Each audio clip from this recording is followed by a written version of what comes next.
రెండు మూడు విషయాలు ఇక్కడ క్లియర్ గా మాట్లాడుకోండి. ఐ హావ్ సమ్ డిసగ్రిమెంట్స్ కానీ రావు సార్ అన్న వాటితో సమ్ డిసగ్రిమెంట్స్ ఉన్నాయి నాకు. బట్ ఫస్ట్ మీరు చూసారంటే సిరీస్ ఆఫ్ ఈవెంట్స్ మీరు చూసారంటే 5-6 కిల్లింగ్స్ రీసెంట్ గా అయ్యాయి. Sheikh Yusuf Afridi is the latest, LED Khyber Pakhtunkhwa region లో అయింది ఆయనది. అంతకు ముందర జైషే మొహమ్మద్ సల్మాన్ అని ఒక టెర్రరిస్ట్ కమాండర్ ఉన్నాడు, అతన్ని చంపడం జరిగింది. దాన్ని అంతకన్నా ముందర ఐ థింక్ April 16th అనుకుంటాను, మౌలానా అమీర్ హంజా అని ఒక ఆయన ఉన్నాడు.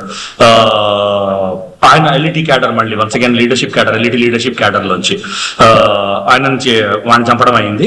అంతకన్నా ముందర మళ్ళీ మసూద్ అజర్ బ్రదర్ ఒకడు ఉన్నాడు. అంటే వీళ్ళకి తమ్ముడికి అన్నలకి కొదవ ఉండదు కానీ బట్ మసూద్ అహ్మద్ తమ్ముడనే అందరికీ తెలుసు అతను. మొహమ్మద్ తాహిర్ అన్వర్ అని ఒకడు.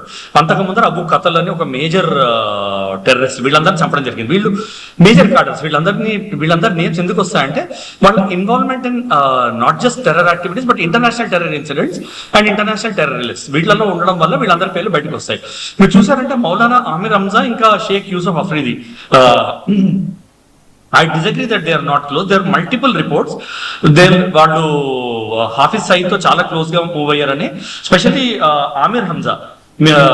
నోన్ ఫ్యాక్ట్ ఏంటంటే 1980s లో జకీయుర్ రెహమాన్ లఖ్వీ వాడిని రిక్రూట్ చేశాడు. వన్ ఇంటెన్సివ్ అక్కడ వాళ్ళు terror activities, Ziaul Haq bleed India by 1000 cuts అనే ఒక ప్రిన్సిపల్ తీసుకొచ్చినప్పుడు జకీయుర్ రెహమాన్ వాజ్ యాక్టివ్. ఆ టైంలో వీడిని రిక్రూట్ చేయడం జరిగింది. దాని తర్వాత నుంచి అతని యాక్టివిటీస్ తోటి, అతని ప్లాన్స్ తోటి, అతని రాడికల్ థాట్స్ తోని అతను హాఫీస్ సైడ్ తో మల్టిపుల్ ప్రోగ్రామ్స్ లో కలిసి కనిపించాడు, స్టేజ్ మీద కనిపించాడు, క్లోజ్ గా కనిపించాడు. So they were certainly close.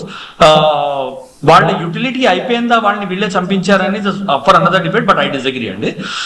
Because they were still active. Operation Sindoor తర్వాత కూడా వీళ్ళు చాలా యాక్టివ్ ఉన్నారు. వన్స్ అగైన్ మళ్ళీ multiple Indian intelligence agency reports లో వీళ్ళని ఫ్లాగ్ చేయడం జరిగింది. వీళ్ళ మూవ్మెంట్స్, వీళ్ళ యాక్షన్స్ చాలా క్లియర్ గా ఇంక్రీజ్ అయ్యాయని. అయితే మీరు ఒక క్వశ్చన్ అడిగారు, మన దురంధరులే చంపారా అని.